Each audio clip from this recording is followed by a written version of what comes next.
Vâng. Thằng Tuấn bạn chồng tối là rủ vợ chồng mình đi uống nước ấy. Có đi không? Không. Sao thế? Không chơi với thằng đấy nữa. Sao mà không chơi? Cái thằng đấy nó vũ phu. Thế nào mà vũ phú? Không biết gì à? Không. Hôm trước nó vuốt về má vợ nó khô với vợ, lần cả 5 đầu ngón tay luôn. Thế á? Chứ còn gì nữa. Có thế thôi mà cũng vũ phu à? Ủa? Vuốt má vợ 5 ngón tay hằn lên má mà không phải là vũ phu à? Thì mẹ mày vuốt má bố mày vuốt chốc là mấy ngày luôn ạ.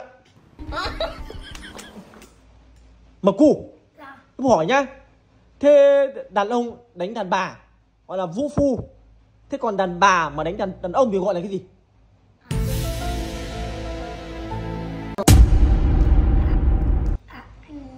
Là văn võ song toàn á. What? Cái gì?